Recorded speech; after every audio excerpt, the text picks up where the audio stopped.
Céline Jodio. Alors, on est dans la baie de San Francisco, entre San Francisco et Sausalito, où on va aller rencontrer la maire de la ville, Janelle Kellman. Et il se trouve que, assez ironiquement, on est rattrapé par, par notre propre sujet, parce que là, au moment où on enregistre, on est le 3 janvier 2023, et on se prépare à se prendre sur le nez, ici, dans la baie de San Francisco, une tempête. Il y en a déjà eu une il y a quelques jours, pendant le Nouvel An, où il y a eu des inondations assez sévères, parce qu'il y a un barrage, notamment, qui a cédé à cause des précipitations. Et là, du coup, il y a une deuxième couche qui se prépare à être mise, et du coup, il va y avoir bientôt une seconde tempête qui va arriver. Donc on est un peu dans l'expectative, et ça résume assez bien la situation finalement de l'humanité face au changement climatique, qui est dans l'expectative elle aussi.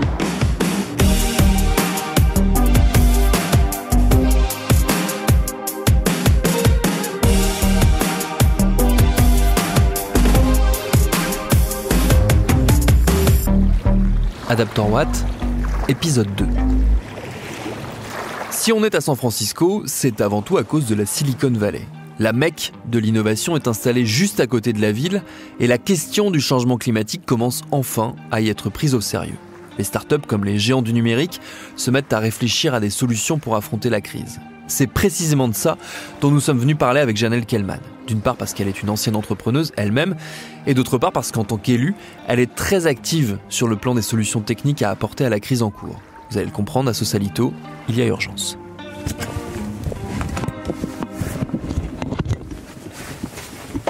Tac. Tu peux commencer à tourner, je pense. Ça tourne déjà, mon petit pote. Là, on a rendez-vous sur le parking normalement. Donc Sausalito, pour vous décrire, c'est une ville au bord de l'eau.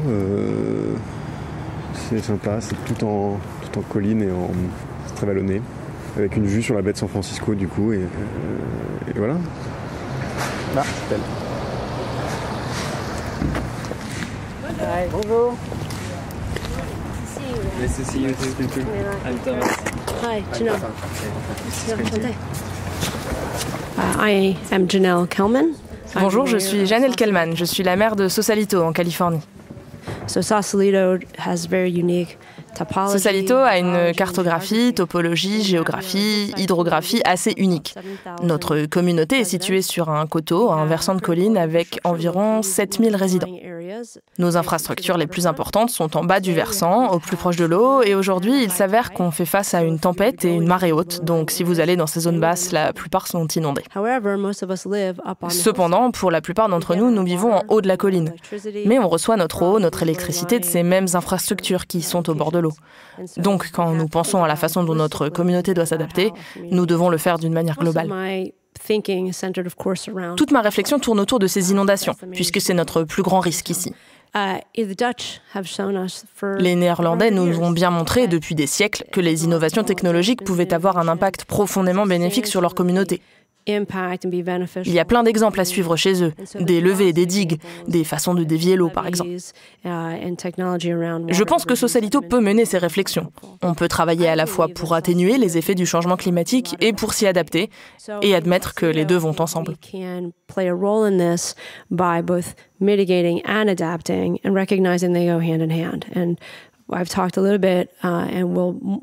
Ça correspond à la Blue Economy et l'idée que nous pouvons utiliser notre baie historique, où nous avons construit pendant la Seconde Guerre mondiale 93 grands navires d'environ 100 mètres chacun.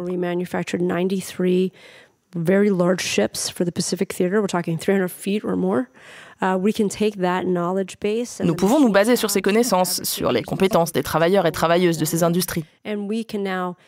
Cela nous permettra de faire évoluer la façon dont nous construisons ces bateaux pour se concentrer sur l'énergie électrique de ces grands transports, ce qui contribue à l'effort global de décarbonation. Ce sera une première étape vers la diminution des émissions, mais en même temps, nous réfléchissons à des nouvelles technologies qui nous permettront de nous adapter aux nouveaux défis. Par exemple, des bandes d'huîtres artificielles, des capteurs, de nouvelles manières de s'adapter aux problèmes auxquels nous sommes confrontés. Est-ce que le fait que Sausalito se soit juste à côté de la Silicon Valley, ça a un impact sur les technologies potentielles qu'on peut développer? Absolutely, because a lot of those larger companies, the GAMs, as we call them, right, the Googles of the world. Absolument. La plupart de ces grandes entreprises, celles qu'on appelle les GAFAM, les Google du monde, développent des technologies pour faire face au changement climatique. Mais elles ont besoin de les tester en temps réel, physiquement. Et ce n'est pas pareil d'avoir un labo dans lequel on simule les vagues plus ou moins bien. À Sausalito, on peut vraiment utiliser le prototype. On peut imaginer, prototyper, imprimer en 3D, mettre à l'eau, tester, ajuster, ramener au labo, réajuster, réimprimer, remettre à l'eau. Take it to the water, test it, tweak it, bring it back to the shop, tweak it again. En fait, on propose un vrai lieu de test pour les innovations matérielles développées dans la Silicon Valley. A really great discovery and test bed location for hardware innovation that is very much supported by the software innovation you see in Silicon Valley. Je vous donne un exemple. Avant la nouvelle année, je parlais avec quelqu'un de chez Tidal, la branche de Google X Lab qui travaille sur les océans. Je ne peux pas dire ce que c'est, mais ils ont un prototype développé en laboratoire et ils ont besoin d'un lieu exactement comme celui-ci. Ils ont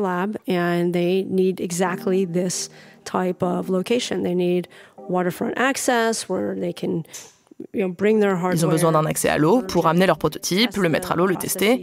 Ils ont besoin des technologies et des compétences pour le développer, oui, mais aussi d'un endroit où le tester concrètement.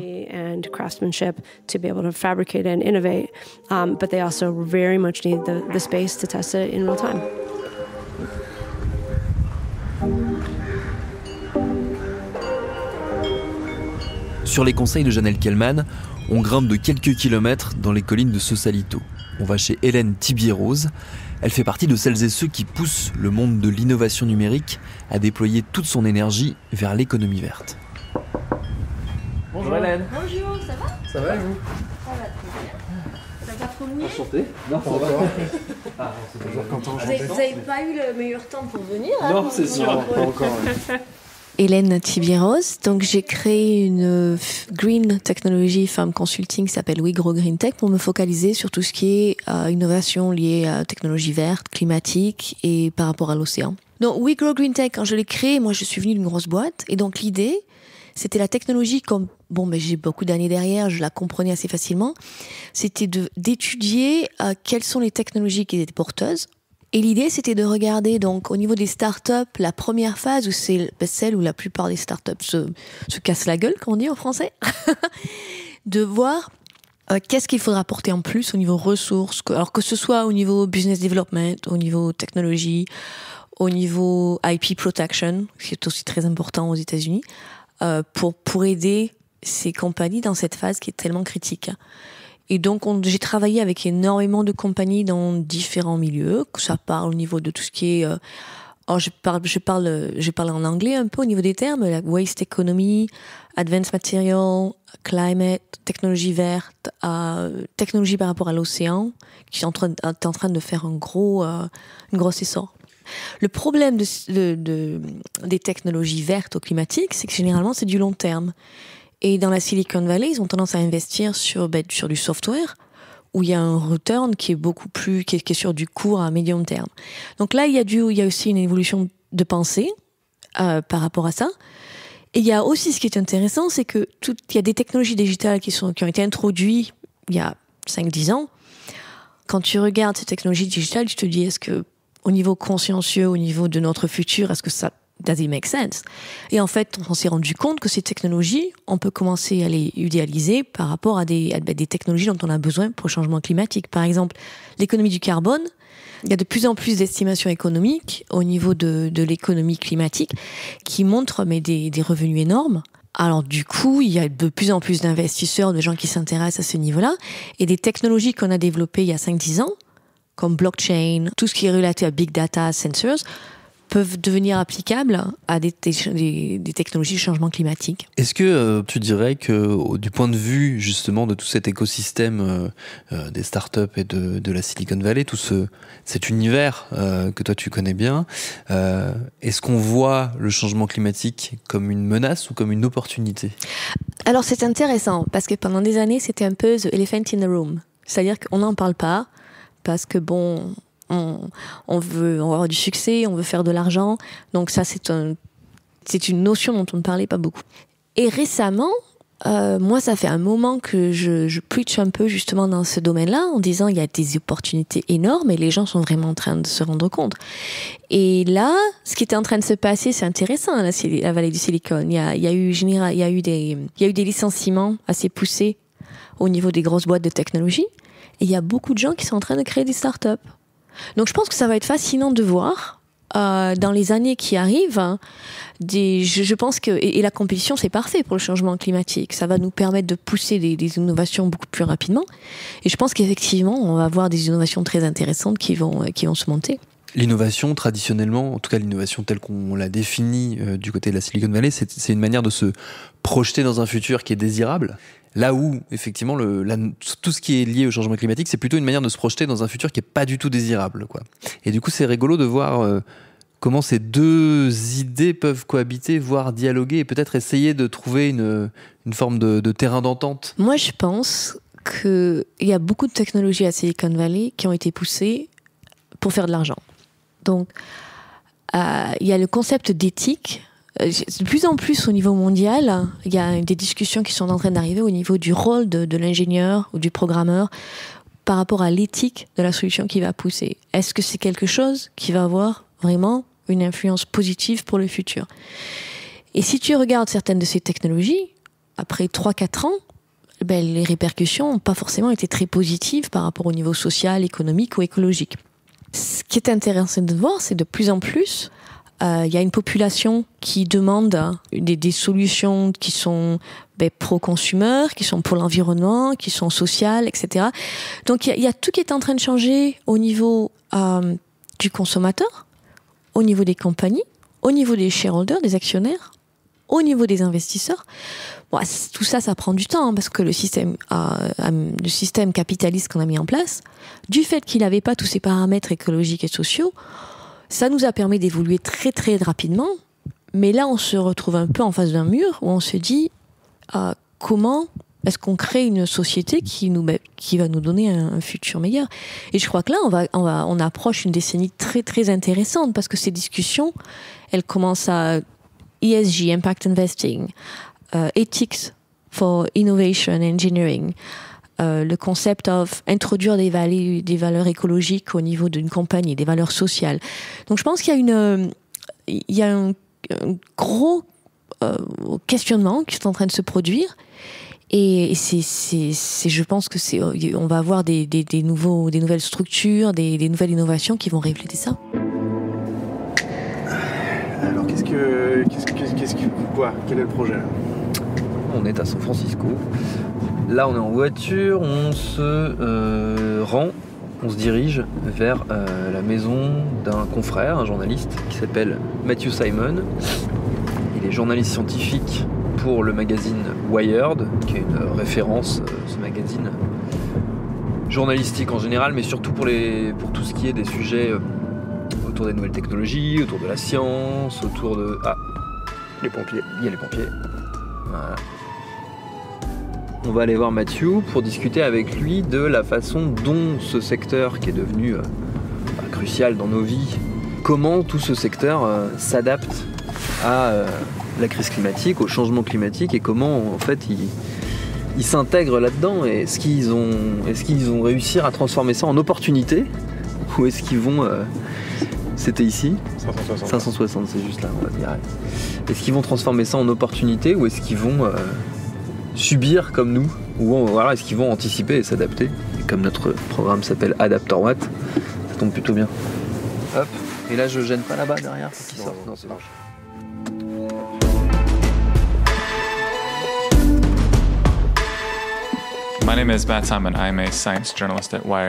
Je m'appelle Matt Simon, je suis journaliste scientifique pour le magazine Wired.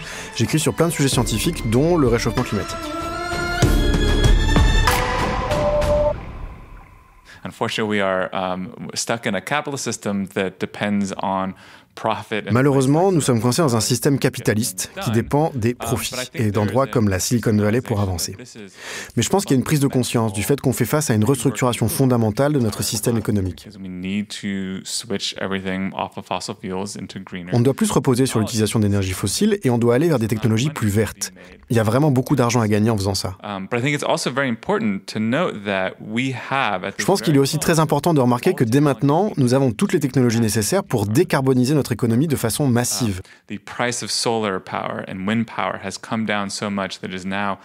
Le prix de l'énergie solaire et éolienne est devenu si faible que c'est désormais bien plus faisable, économiquement parlant, d'installer ces technologies sur une zone plus large. Avant, on disait « Oui, mais l'énergie solaire, ça coûte cher, ça coûte vraiment très cher, il faudrait le faire dans le désert, genre à Phoenix. » Maintenant, ça coûte si peu qu'on peut installer des panneaux solaires partout.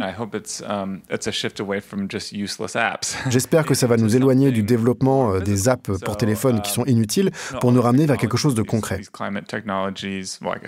La plupart de ces nouvelles technologies vertes reposent sur des infrastructures physiques. C'est vrai, mais il y a aussi plein de nouvelles idées pour que les logiciels aient un rôle à jouer et aident à réduire les impacts du réchauffement climatique. Il y a notamment une idée intéressante, c'est qu'on peut faire de l'analyse de données de façon préventive quand il y a un stock d'énergie renouvelable à disposition. Il y a aussi l'idée qu'en conservant ces données, on conserve de l'énergie. Il y a une prise de conscience dans la Silicon Valley. On se rend compte qu'une seule chose ne va pas résoudre le problème du changement climatique, mais il y a plein de petites choses qui vont s'accumuler et qui nous aideront à décarboniser.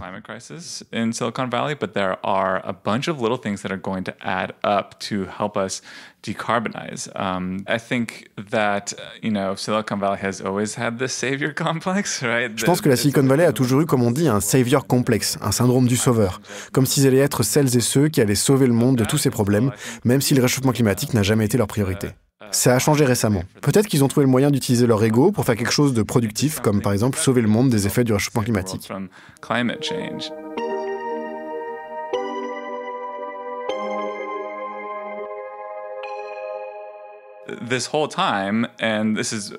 Cela fait longtemps qu'aux États-Unis, on a toujours eu un discours des républicains qui critiquent la décarbonisation, qui dit que ce serait mauvais pour l'économie. C'est totalement faux. Cela va être énorme pour les États-Unis, notamment parce que cette économie verte va aller bien plus loin que la Silicon Valley, jusqu'à des zones rurales. Imaginons, si on veut installer une ferme d'énergie solaire ou d'éolienne, on a besoin de gens pour les construire, pour les entretenir. Dans les zones urbaines, on peut trouver des emplois pour rendre les bâtiments plus durables, en installant de meilleures fenêtres, en isolant mieux par exemple. Chaque région des États-Unis va se transformer grâce à cette économie verte qui va générer beaucoup de profits pour de nombreuses personnes. Peut-être que le capitalisme fera enfin quelque chose de bien, même si c'est pour réparer ce qui a été détruit.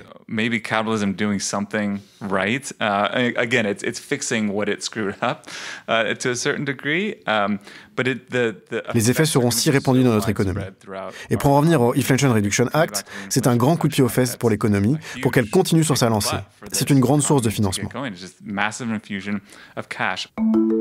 Petite parenthèse pour préciser, l'Inflation Reduction Act, c'est un ensemble de mesures votées par le Congrès américain en 2022. Il comprend notamment une très grosse enveloppe budgétaire en direction des énergies vertes et de la gestion du changement climatique. Plus de 390 milliards de dollars investis. C'est une loi historique pour le pays en la matière, mais attention, elle ne résoudra pas tout. Le danger ici, et c'est ce que font déjà les industries des énergies fossiles, ce serait d'aller vers plus de plastique. On anticipe déjà que dans le futur, on va brûler moins d'énergie fossile pour avoir de l'énergie, mais que nous en utiliserons plus pour créer des plastiques. Ce qui va, selon les estimations, tripler la production de plastique d'ici 2050.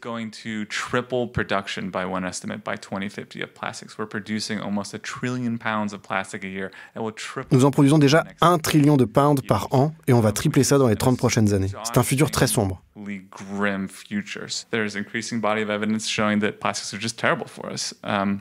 Il y a toujours plus de preuves que le plastique est vraiment très mauvais pour notre santé, mais aussi pour l'environnement quand ça devient des microplastiques. Je viens d'écrire un livre sur le sujet. C'est partout et je n'exagère pas du tout. C'est au sommet de nos plus hautes montagnes, au fin fond des océans les plus profonds, tout est contaminé par les microplastiques. Donc oui, il faut décarboniser rapidement, mais nous ne pouvons pas laisser l'industrie des énergies fossiles produire plus de plastique et contaminer la planète.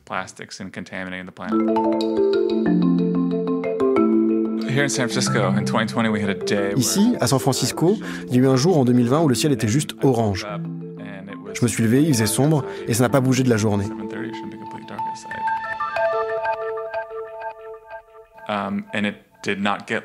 Le ciel était orange à cause de terribles feux de forêt un peu plus loin dans l'État. C'est un terrible et bon exemple de la façon dont le réchauffement climatique impacte chacun sur cette terre, même dans les lieux de richesse comme la Silicon Valley.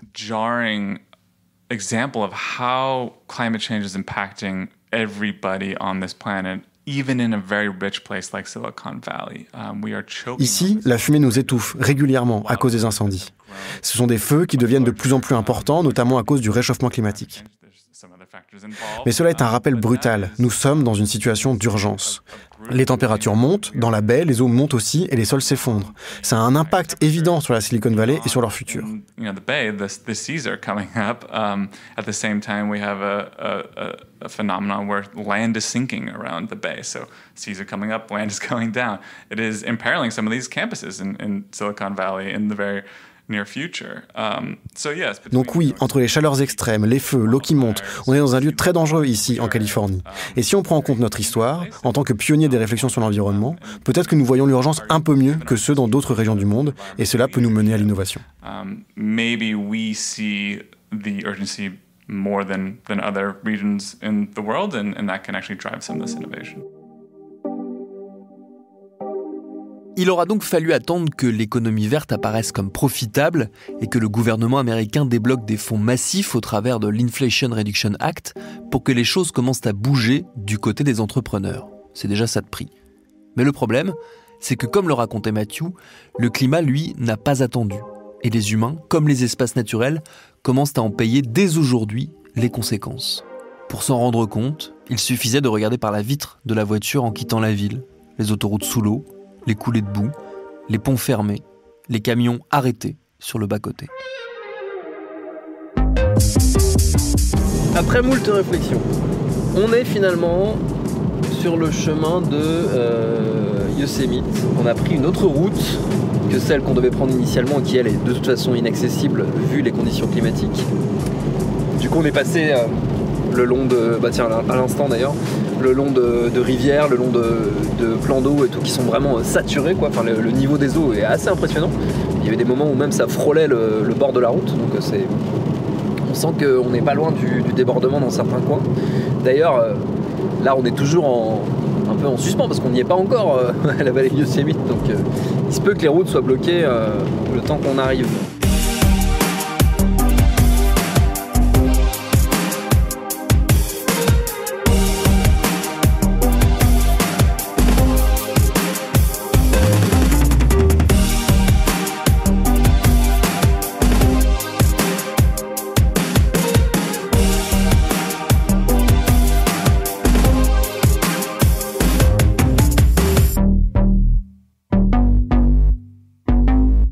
Adapter Watt, une série documentaire en partenariat avec l'ambassade des États-Unis en France, à suivre.